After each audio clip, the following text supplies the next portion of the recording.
Welcome to Next to Madison, a podcast to help you live your best life. Hey, welcome back to another episode of Next to Madison. On today's episode, we are talking travel, but we are also talking business.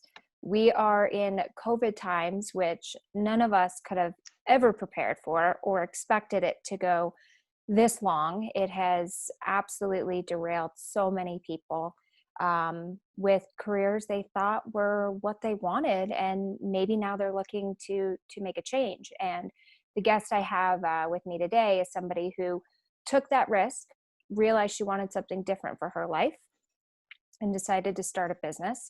She recently started it, so she pretty much launched it during COVID, which is the craziest time, but also could be a total blessing in disguise.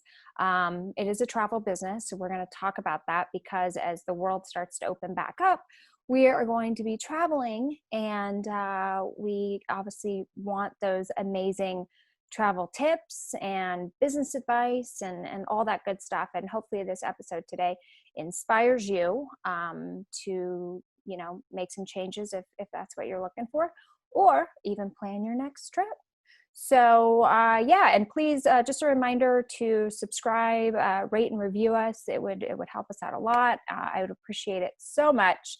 You can do that. We're available on all the podcast platforms. So please make sure to do that. And so with that being said, I'm going to go ahead and bring on my guest next to me today, or in COVID times via Zoom. So next to me via Zoom is the CEO of a company called WellTraveled. So I'd like to bring on Samantha Patil. How are you? I'm good. How are you doing? I'm good. Thanks for being on the show and coming to kind of share your journey with us, which is amazing. So you just started this company, WellTraveled. We did. Yeah. My co-founder and I, Casey, soft launched the business earlier this year. There's some changes that came along with that, just given the current climate, which I'm sure we'll get into later. Mm-hmm. But so we're a new business, launched during the middle of a global pandemic, because who likes to do things that are easy? Exactly. Yeah, exactly. So tell us about this company. Sure. So the impetus for the original idea for the company kind of came from, initially, I had spent my career traveling. My background is in consumer marketing and international business strategy. And so I just spent a ton of time on the road, kind of personally and also professionally, and had traveled a ton and loved to plan my own trips. And I just felt like I got so frustrated when I'm like combining an Excel sheet and, looking at TripAdvisor and feeling like I'm not really getting any the right feedback from the right people that I feel like are like-minded. And then just kind of feeling overwhelmed by the whole process. And I was like, I feel like there's got to be a way to create a platform that's maybe designed for a traveler that's a little bit more tech savvy, a little bit younger, and kind of build something with them in mind. So I took some of the things that we liked about TripAdvisor, so reviews and community, Mm-hmm. and then some of the things that I think people like about sites like Goop or Condé Nast that are really curated, and kind of combine those two things so that we have a platform that's got curated recommendations from other people that are like-minded, and you have some review components to that as well. But on a site like TripAdvisor, you're going to have like 20,000 restaurants in Paris. Whereas with us, it's like, no, here's like 40. We're just trying to make it a little bit more manageable in terms of like, this is kind of what's really popular right now with your community and what we recommend seeing. Like, we vetted them as well. And so that's kind of where the initial idea came from, was to kind of create this more, I don't want to say tight knit, but just more community focused platform. So it is a closed platform.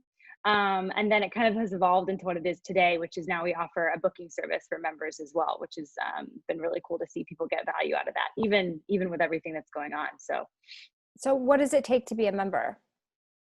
So you can apply online. Anyone can apply. Okay. And there's no like formula for how we accept people, but I can tell you kind of like our members typically are, mid-20s to like early 40s.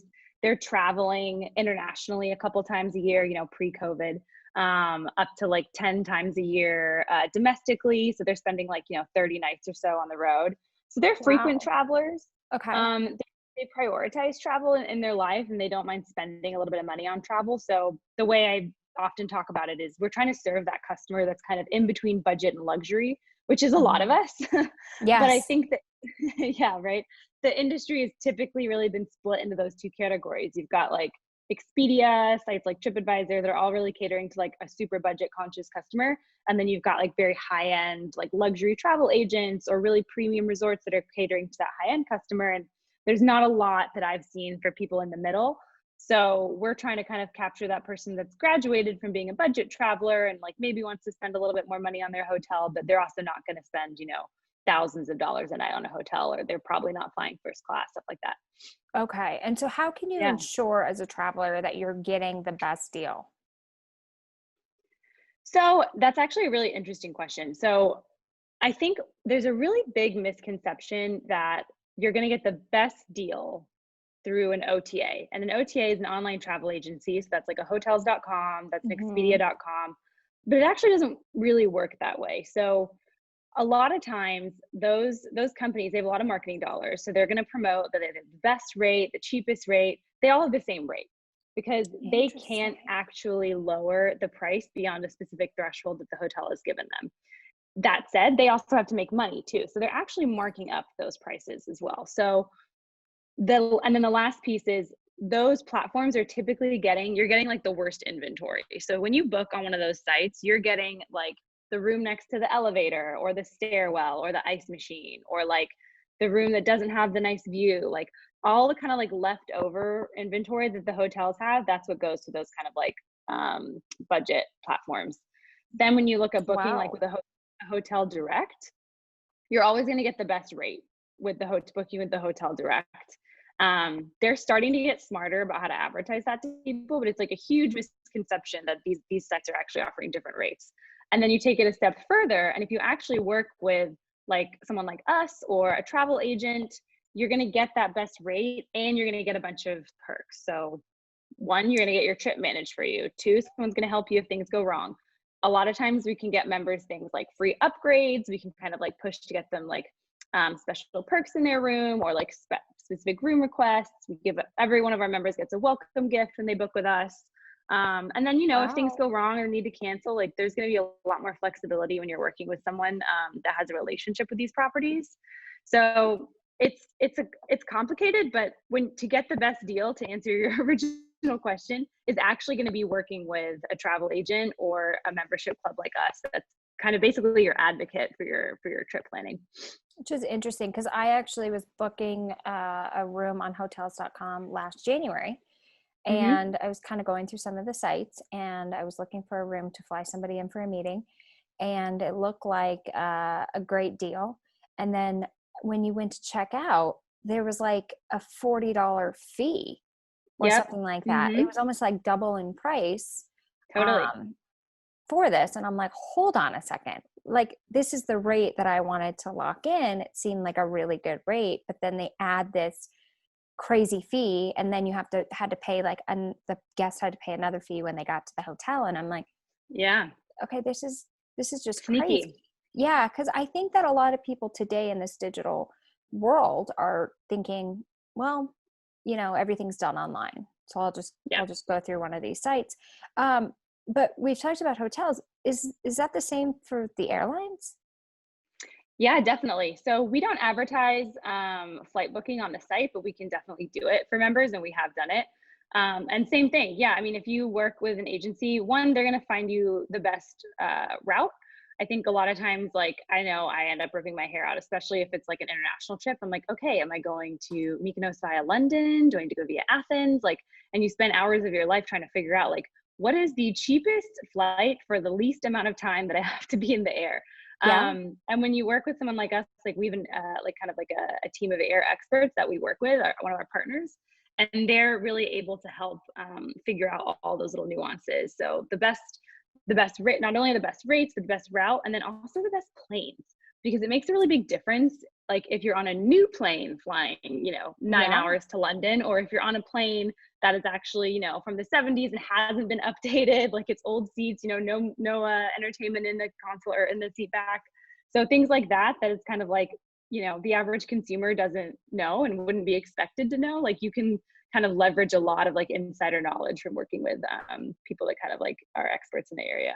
Yeah, absolutely. Because I'll sometimes go to like kayak or something, to try to, because they say that, oh, you're getting the best rate, and they'll pull up all these different flights. But that is interesting because you don't, the route because you're purchasing that destination, but you don't know the plane you're flying on. Like when I went to LA recently, where you're located, I decided, I'm like, you know what? Like I'm all in the money saving mode. Went on kayak. I found a round trip flight from Colorado, where I was leaving from, for like $72. And for me, the 72 sounded great. So I was like, done. Right. But then I was like, oh gosh, I'm flying like a Spirit Frontier, which are the same company now. And you're paying $50 just to get your bag on board. Right.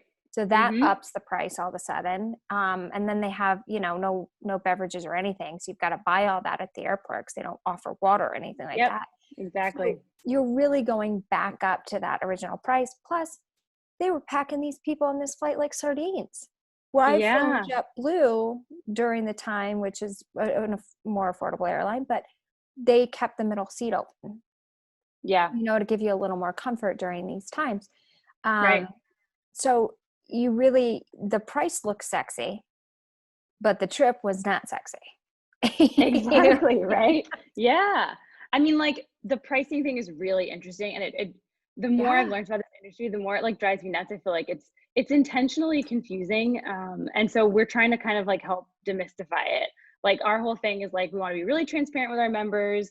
And just kind of explain like there's a difference between like what you're going to pay up front versus like the value you're going to get. Like we've had multiple examples with clients with those, like that hotels.com example you've used, and even the airline examples too. But they're like, well, I can see this rate. And I'm like, okay, but once you actually go to pay, like every time we've ended up cheaper. And if we haven't, like we'll go ahead and like do something special to like help. Like there's like, hotels, there's like pet fees or extra things like that. And because we're like based, on our relationships and we care about our members, we want to do right by them. Like we'll maybe like cover their pet fee or like help with something else just to make sure that they feel like we have their back is kind of like the whole ethos, like take some of that uncertainty out of it. So that, you're not going to end up like packed like a sardine on Spirit Airlines or something, or in a hotel that you don't feel comfortable in. Yeah. And I actually have to go pick up a puppy I'm getting tomorrow. How exciting. Yeah. So it'll be a day trip. But I'm flying American. I haven't flown American yet during this time. So I'm hoping that they have that middle seat open as well. But you just don't know. I hope that for you too. I'm not sure that they do, but I don't know one way or the other because I feel like a lot of these policies are changing every day at this point. And I will say, they have to make money, and the air on the plane now is safer than almost the air in your home because it's filtered so much. So I don't worry about that. Like I'll load up on vitamin C, like before I fly, and then like zinc and D. Like I'm very big about like building your immune system and not living in fear, which is probably why I've been on 40 flights during coronavirus. But okay. I know everyone's like, what? And I'm like, oh yes, I just don't touch my face. I wash my hands. I take my vitamins. I'm good to go. You can do it safely for sure. Yeah. Yeah. So tomorrow, because there's no direct flight to where I have to go to get her, it's going to be, 4 flights total in one day. Oh my gosh. Wait, where it's all American. Myrtle Beach, South Carolina. Okay. Yeah. Got it. Okay. So in the summer, at least you're coming back with a puppy. I know. I'm so excited. I'm so excited. So yeah, I've never traveled with a dog before.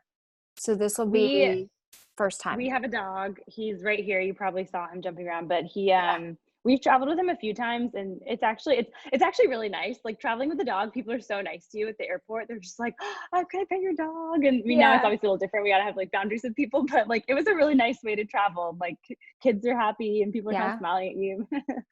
I know. The breeder tomorrow will be interesting. She's like, keep her in the bag at all times until she's on the flight, and then you can put her on your lap. Because she doesn't have her 3rd round of shots. She doesn't want random people touching her. So I'm like, oh gosh, I have to be that asshole that's like, don't touch my dog. Like where normally I'd be like, of course, like do whatever. Because I touch so many people's dogs. So I'm like, oh God. So I'm like, if I keep her in the bag, nobody will touch her. Then I don't have to be that asshole. Yeah, that's probably the best move, especially when they're that little, for sure. Yeah, exactly. But yeah, and so here's a question. People are Yeah.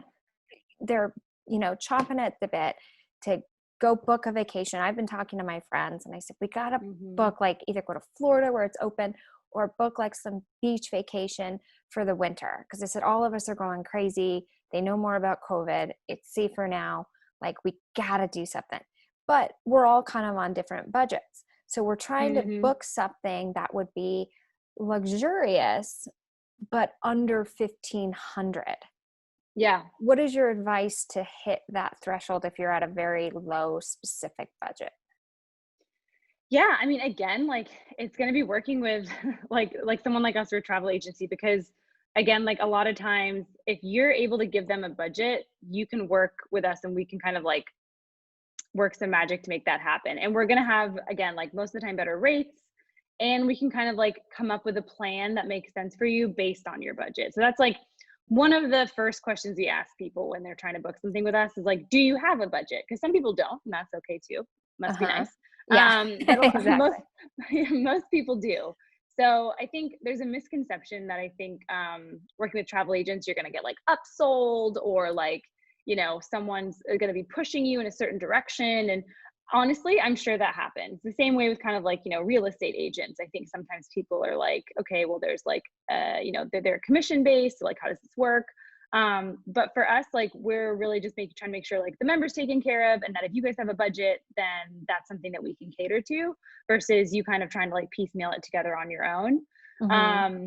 I think typically what we do is we'll typically like show people a few different options. Like, hey, here's something that's like way under budget, and here's kind of like what you're giving up. Like, this property doesn't have a spa. If that is that really important to you? If so, Yeah. maybe you go to this property, but you get a smaller room if that's something you're okay with. Um, and again, like a lot of the perks that we'll get will help with offsetting that budget. So like free breakfasts.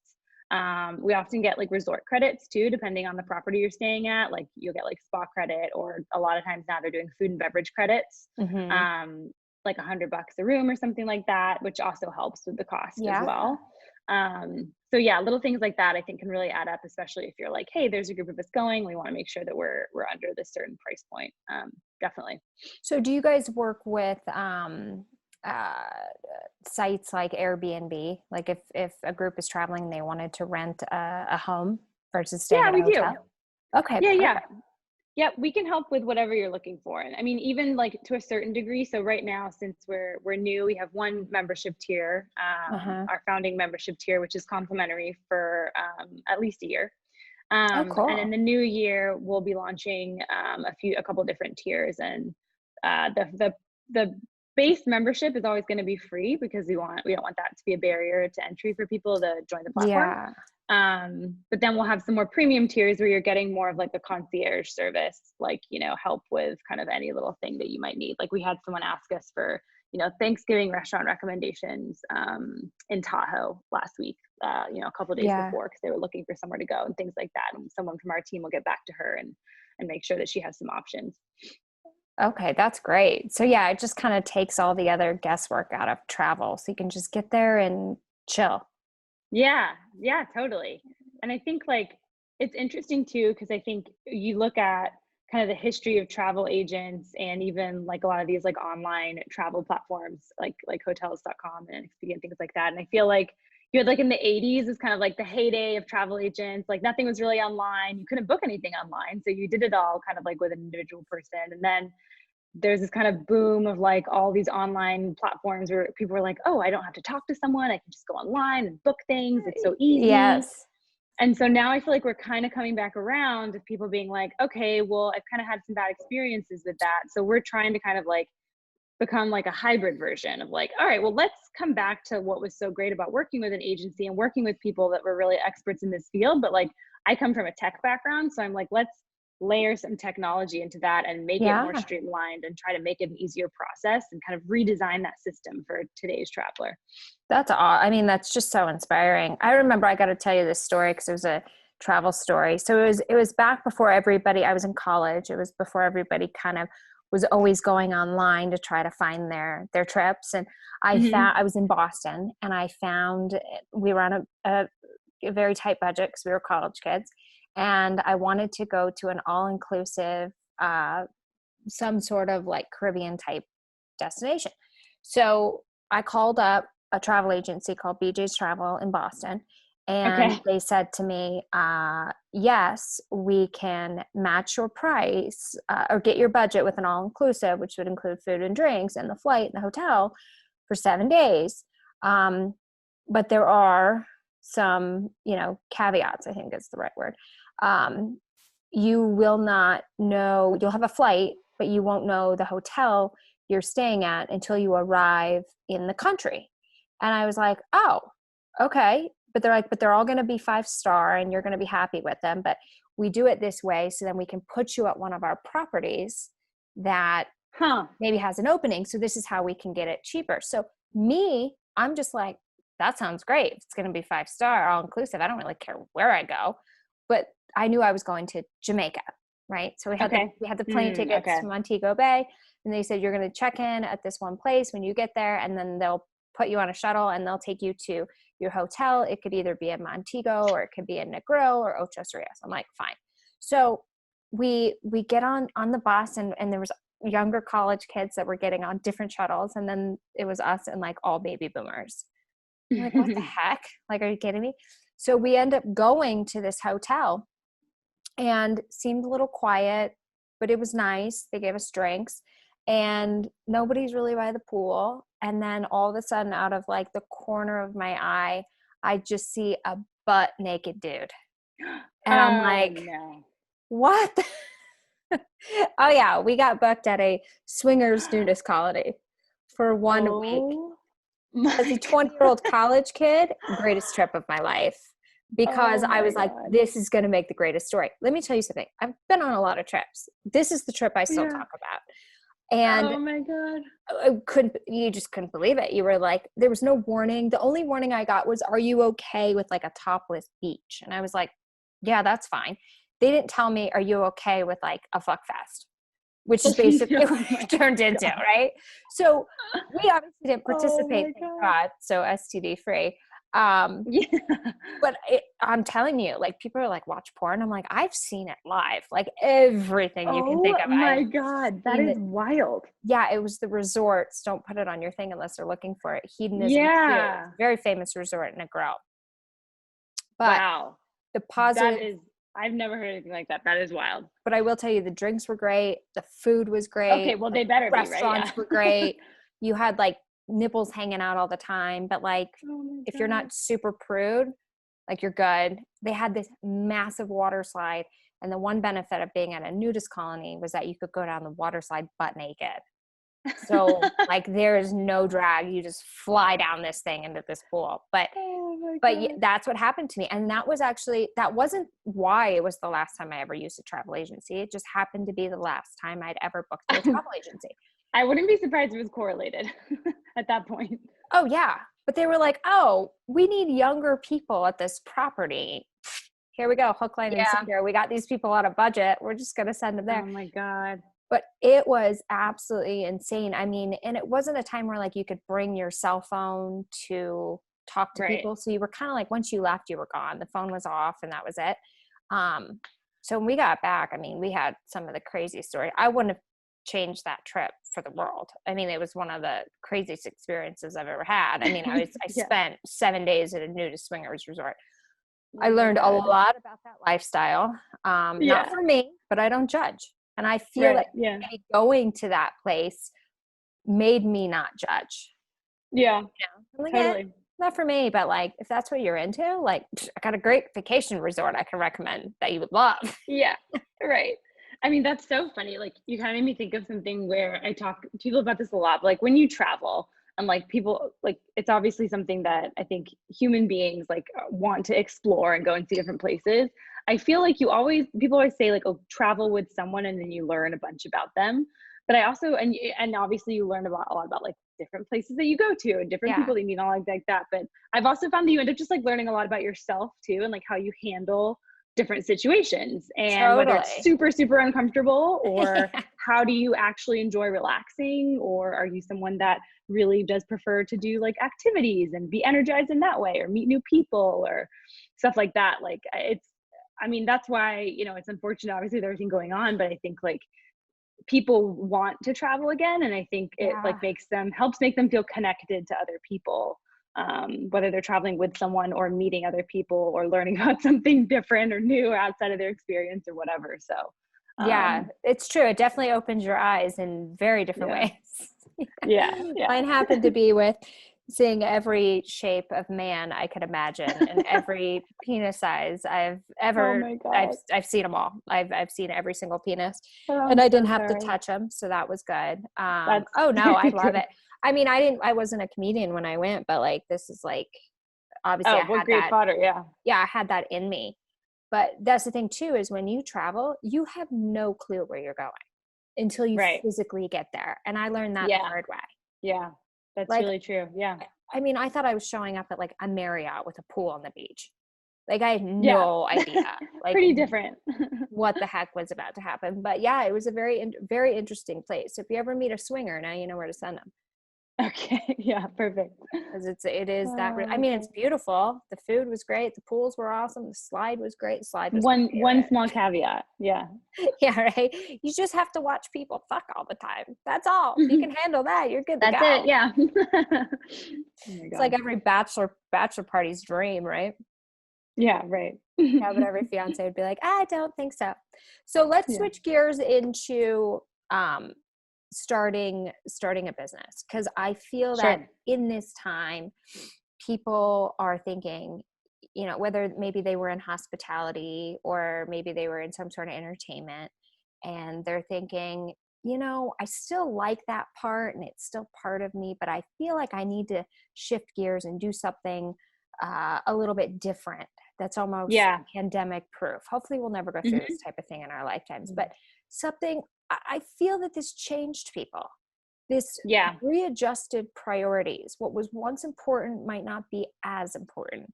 What was all of a Hmm. sudden taken away from you created something brand new in you that you never knew. Yep. So for the people that are listening that said, I've always had this dream, maybe they got laid off or they're not working. I had this dream that I wanted to start, some sort of widget company, like a product company. Maybe they wanted to start like a t-shirt line. We'll just keep it simple. What is your advice to them to stop thinking and take action? Yeah. I mean, that's really it, is like, do something. I think I talked about this idea for, a little while, like probably like 6 months or something before, I decided to leave my job and actually go do something about it. And I think my husband at the time was he was saying, you know, you at this point you have to do something about it. You can either stop talking about it or like do something, because it's obviously something you Mm, care a lot about, you feel really passionate about it, and if you don't do something, you're never going to like be able to actually see your thoughts come to fruition. So I think a lot of people have really great ideas, but it definitely takes a lot of courage to go out there and actually take some action. And it doesn't have to be huge, but if you're like, okay, I want to launch this t-shirt line, go create your website or go run a survey. Just start taking little actions like every week, and they don't have to be really big ones, but what I found is that like action just kind of inspires more action, and then you build yeah. momentum, and then you kind of like talk to people, and like they know somebody and they introduce you, and it all kind of just starts moving. And it can seem like big coincidence, but it's not. It's that you're taking initiative, you're putting your idea out there, and you're building up momentum yourself. And I think a lot of people can also feel like they have to wait for the perfect time or the perfect idea or for their website to be perfect to launch it. And I'm definitely like a little bit of a perfectionist at heart, so I really empathize with that. But one of the things I've learned this year is don't let perfect get in the way of progress, because Yeah, I I like feel that. like, yeah, it's one of my favorite quotes, but if you constantly are waiting for the right time to do something or the perfect time, it's never going to happen. So I think Yeah.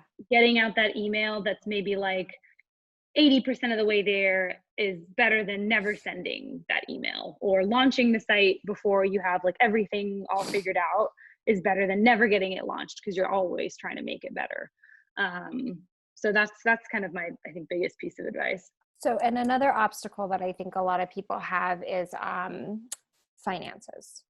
Yeah. What do you say if somebody says, "Oh, I've always wanted to do this company, but I just don't have the money." What is your advice for that?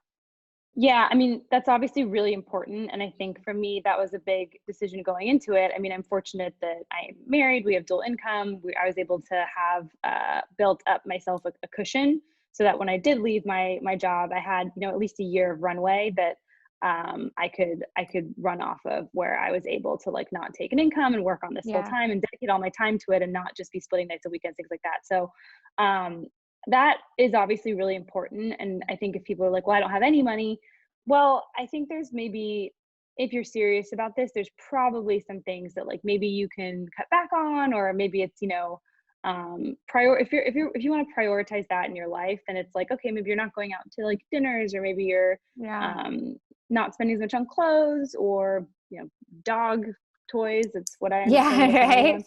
things for my dog. You know, little things like that. And it's really hard. Like, I don't want to like trivialize it at all, because I think there Yeah. are a lot of people out there that are super capable and have incredible ideas. There are also a lot of resources out there. So if you're like, I'm saving all the money I can, there's nowhere I can cut back, I still don't have any money, I think finding mentors or free resources, or even like grants, or like there's pitch competitions, there's a lot of stuff out there. There is money out there. It just does take a little bit of work to go out there and find it. Also raising capital, of course, like we did a friends and family round to help fund the business, which is another option for people as well. If they're like, I personally can't fund this entire project myself, that's another way to go about doing it too. Yeah, and that's it, right, because that was going to be my next question to you, is like, how does one go about raising capital? Because even some of the richest people, when they start a company or a new company, they're usually using other people's money to do Yeah, it. for They're sure. not putting Of in course. all their own money. You know, they kind of, you know, they'll put in some skin in the game, but a lot of the risk is on investors who naturally take that risk for a possible amazing upside, Right. you know. Absolutely. But Yeah. I mean, yeah, go you ahead. mentioned the word mentor and network. What is your advice to find a mentor? Because I work in, you know, like the arts, right? I'm a producer. I run Mhm. this podcast. I do comedy as well. And this business particularly, it's very hard to find mentors, you know. Mhm. Um, so in other businesses, or just business in general, like how do you go about that? Sure. I mean, I gravitate a lot to other female founders and executives, just because it's been something that's been really important to me to connect with other women leaders and help uplift them as well. And I just find that I learn a lot from those women as well. So, Yeah. how I found them is just by, well, pre-COVID, it was a lot of like going to events and kind of like meeting new people and just kind of like striking up conversations, and eventually you end up getting connected to someone. And it's never really been as much of a formal kind of like, will you be my mentor type situation. It's always been more of like a building a relationship over time and kind of like cultivating my broader network. And then I end up kind of connecting with different individuals that are excited about what I'm doing, offer to support me, or, you know, sometimes I will ask like, hey, I'd love to like keep you in the loop with progress and maybe pick your brain from time to time.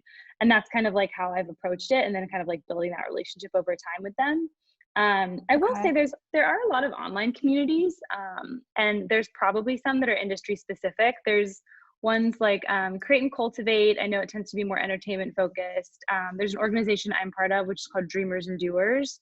And Yeah, that's they're where I found you, through our common That's right. friend. Exactly. Yeah. So that's a perfect example of like, they've been so supportive, I think, of the women that are part of that community, that it's been really kind of awesome to see that. And I've had a lot of opportunity come through that, and just met a lot of really interesting women through that group as well. And there are a few different ones out there. It's hard to stay on top of all of them, but I try to stay kind of connected. I'll go to like, what did I go to the other day? It was like a women's fundraising Zoom, and I ended up talking to one of the investors afterwards, and we weren't a fit for her, but she ended up kind of passing my information along and introducing me to a bunch of other people. So I think people can feel like, well, there's no in-person events, so like it's impossible to network right now, but I Yeah. don't think that's necessarily true. It's just different. And it's like building, even over social media, like building relationships with people. Like there's been now a few people that I've just kind of connected with on Instagram, and we struck up a conversation, and now they're, giving me advice on things and stuff like that. So Oh, that's great. yeah. So you just found people that inspired you and then slid into their DMs, as the Yeah, boys call it. basically. Right. Exactly. Yeah. And like I think it's the best time to reach out to somebody is when you don't need something from them, right? Like, because if you're just Very like, well said. yeah, because if you're going out there and you're like, hey, like, I have an ask for you, like it's oftentimes kind of falls on deaf ears. But if you can kind of start playing the long game and kind of be like, hey, this is a cool person, like I don't know how we're going to help each other out, but I feel like eventually that's probably going to happen. You can kind of like build those relationships over time, and then feel like that, when you do need something, you can maybe go reach out for them to support. And then obviously always be willing to support others as well, I think has also helped a lot. Yeah, well, it's the whole karma thing, right? What goes around, Yeah, totally. goes around, comes around. So with you being in the travel business, have you heard any of the rumors circulating that in order for people to travel, they're going to have to take the COVID vaccine? I've heard a little bit about it. I mean, Okay. I have heard those floating around. I don't know. I think I feel like it's too early to say because it's not even been distributed yet. I think it's people are going to be, I feel like it's going to be kind of like earlier in the year where a lot of this stuff just kind of like spun and ended up just kind of changing. And I think it's going to take a month or two for this to settle down and for people to be able to make like informed decisions about how they're going to handle it. So I'm not sure. I mean, I Because have a heard lot of some people are things about, scared yeah, because they were like, as soon as you say mandatory, because like the flu shot isn't even mandatory. It's right. your option to take it, right? Yeah, I've taken it some years I don't. I choose not to anymore just because I right. didn't like the way it made me feel. Yeah. But the whole mandatory thing, I mean, people are freaking out because they were like, Yeah, I I think that want to word is travel, I tough. want to fly, but I don't want to put something in my body that I don't really know what Yeah, exactly could happen. This disease has a very high survival rate already. Why do I have to take this vaccine? yeah, And it's frightening because people are starting to be like, am I not going to be able to fly? Am I not going to be able to go to hotels? Am I not? It's crazy. So I didn't know if you had kind of heard anything like, hey, start gearing up for what could be happening, because I think it's going to crash yeah. the travel industry. To be honest with you, I think people will just stop traveling. Yeah, I mean, They I think want it's to tough take to it. say. I think Yeah. we're definitely seeing, like, I don't know if you've read anything about like revenge travel, which is basically like everyone's like, all right, I'm so over 2020, like I am Hmm. going everywhere in 2021. So Yeah. I think people are really eager to go and do something. Obviously, you've seen a huge spike in domestic travel, and I think that'll probably continue. I don't know that international travel will pop back until kind of later next year. I think people are going to continue to travel, especially with a lot, as you're saying, like a lot of talk around the vaccine and a lot of uncertainty with that. And, people trying to figure out how to handle it. Is it mandatory? Isn't it mandatory? How does it get administered? I think there's just a lot of unknowns.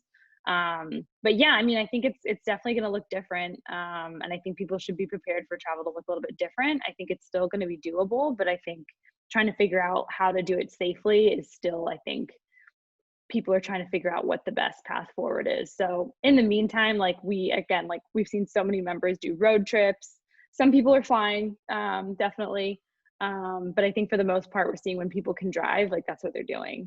And they're going to stay at hotels that, they feel comfortable at, and are kind of Yeah. opting for that route until they feel like they can go and explore internationally, which, I mean, my family is based in London and New Zealand. So Oh, wow. as soon as we can, we're probably going to try to go to London and see some family over there since we haven't seen them in a while now. But Yeah, I know. It's gotta be so hard.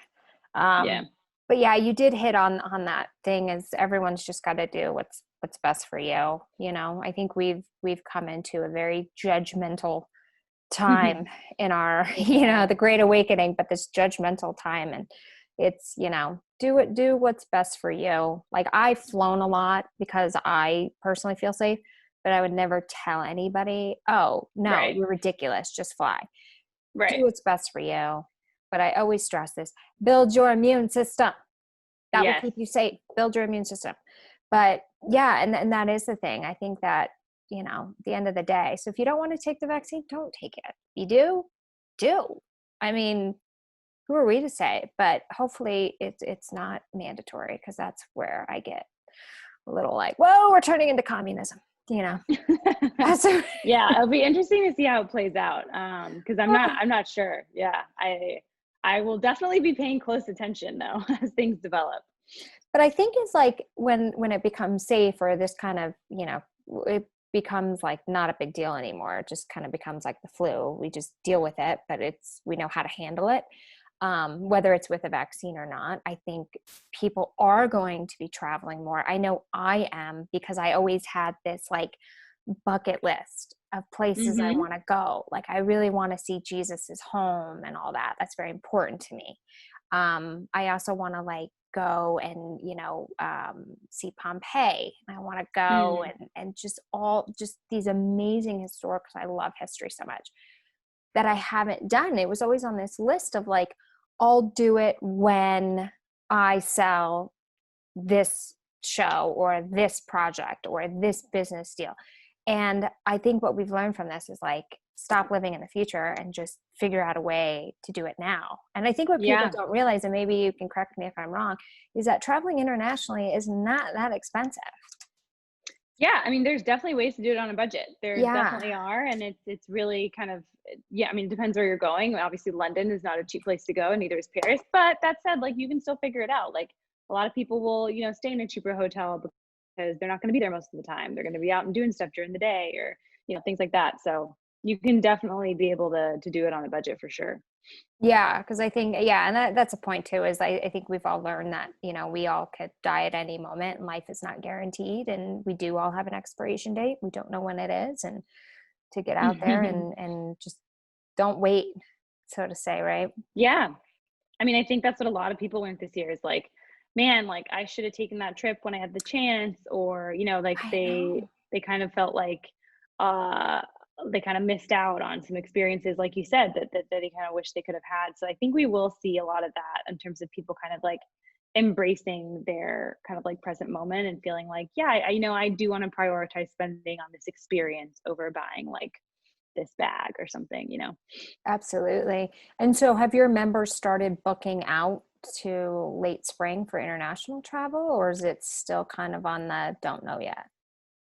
So we do have people traveling internationally. So we've booked a few Mexico trips. We had a member who is based out of Europe, and so she was traveling around Europe a little bit. This is kind of back earlier in the summer.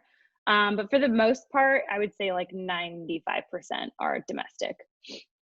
Okay. Yeah. I'm sure you're seeing a lot of people go to Florida because it's warm and it's open. We actually haven't. We've seen, really? We've done a lot. That's where I want to go. I'm like, it's open. Yeah, I have heard a lot of people say that, but yeah, we've booked a lot of Cabo. A lot of people are like, again, it's because like driving, and most of our members right now are based kind of East Coast, West Coast. We are starting to grow our base kind of like in a few other cities as well, but most of them are kind of like driving to whatever's close by. So like Rhode Island on the East Coast, upstate New York. We've seen a lot of people on the West Coast like go up to like Portland or Southern California, like San Diego, or even like Napa. So a lot of stuff like that. Okay, interesting. Yeah, I mean, it's been great for domestic travel. I was up in upstate New York in August where my family, we have like a family home there. So we go there every August, and it's amazing. Yeah. It's beautiful, but it's near Lake Placid, and I have never seen it so packed. Yeah. Because a lot of New Yorkers went up there because they were like, oh no, if I leave the state, I'll probably end up on that quarantine list, and I don't want to quarantine for 14 weeks. So if I just stay in the state, then I'm good to go. So you saw a lot of that too. So it's kind of a shift in the wealth and the sites, so to say. Totally. And it's almost like this like nostalgia back to like, I remember taking like road trips with my parents and I was a kid, and I feel like there's like some of that. People are like, all right, we're gonna load the car, we're gonna get some great snacks, like we're gonna like go to the scenic drive, and a lot of people going to Sedona. Sedona was a really popular place over the summer. I heard that's beautiful. I'm actually gonna go to Arizona do more Arizona trips now that I'm in Colorado for the winter because it's so much Nice. closer, where before it was a pain in the ass to fly from New York. Yeah, it's like hard to get there. Yeah, exactly. Yeah, so I agree. I think we'll continue to see more of that. And people are also kind of like, well, I mean, what's been really interesting is seeing, I thought like our people's budgets would drop a little bit. And what we're seeing is like people had to cancel a lot of these international trips, and they're just taking that money and spending it on kind of like maybe places that they wouldn't have necessarily stayed at, such a nice hotel on a domestic vacation. So that's been kind of interesting to see too, kind of like more of these like treat yourself like trips domestically, which I think is typically that our audience saves that for an international trip, which they haven't been able to take. So yeah, and I think people are, you know, obviously there's a ton of people struggling and they need to do something, but a lot of people have saved money in other areas of their life. They're not eating out as much. They're not going out. They're not going to concerts, daycare, you know, if the kids are at home. So there's a lot of different expenses. But yeah, I think your business is going to absolutely boom. You know? Yeah, thank you. I'm going to sign up and get a member. Yeah, please do. Because I'm ready to travel. I really do want to go see Jesus's tomb. Is it in Nazareth? Yeah, I think so. Okay. Yeah. Maybe you can help me figure out a way to get there. Yeah, for sure. Yeah. We'll get you set up on the site. Yeah. Cause I was like, where do I stay? I need to make sure it's safe. How do I do the tours? How do I do? Right. Where do you start? Yeah. Yeah. Cause I just wouldn't know. I mean, my first thing would be like, I would maybe, you know, go to Kayak, look at the flights, Google, figure out the closest airport, and then figure out what's a good hotel. But it's like, when you're traveling internationally, you have to be careful. You're going into different laws, different rules, different cultures. So, and safety is a number one priority. So it makes me feel more comfortable using a service like yours to where I know that I'm in a safe neighborhood. I'm in a good area. I know how to like get to the destinations I want to go to, things of that sort. Right. It's all pre-vetted for you. Well, perfect. So how can they go and sign up? Sure. So our website is WellTraveled Club with one L, welltraveledclub.com. And you can just go there and hit apply. And then you'll be able to apply for membership. And I can give like a code as well. So I'll know that they heard about us from your show. If they want to use the code Madison, okay, they can perfect. Do that. Code Madison, y'all. Code Madison. And I'll know that they heard about us from your show, and that should help me flag them on the back end too. Okay, perfect. So yeah, that would be great. So the base membership is free. Free. That's right. Okay. Yep. And then and then booking a trip, is there a fee for that? Nope, there's no fee. Once you're a member, you can book a trip, and there's a form on the site. You can book like a hotel specifically. You can just hit book now. Or if you're like, I don't really know where I want to go yet, or you need some help figuring it out, you can just kind of fill out our general inquiry form and we can help you with that too. Oh, perfect. And so you can put like your budget and the type of climate you want or what you kind of want to do. Yeah, and exactly. Whether it's laying on a beach or going to see history. My next trip is definitely, my next trip's probably going to be a beach for like a long weekend. But then the next one I think is definitely going to be like some historical place. Yeah. Really historical place. Yeah, where I can learn and be embraced in culture and, you know, just learn more about how we are. Immerse yourself in a time that wasn't 2020. Yeah, exactly. Right. Things are a little simpler without social media, you know? Yeah, right. So, and where can they follow you guys on the social media sites? Yep. On Instagram, we're at WellTraveled Club, and on Twitter, we're at WellTraveled Co. Okay. And you did say traveled with one L. Yes, traveled with one L. Okay, gotcha. So just make sure you guys don't accidentally put two. But also you can go to Google. That's how I quickly found her as well. And it pops right up. So yeah, you guys get excited. 2020 is almost over, and 2021 is going to be new beginnings, new changes, challenges, but good things, and get out there and see the world and just kind of embrace it all. But yeah, Samantha, thank you so much for coming on today and sharing your business and your travel advice. Yeah, you got it.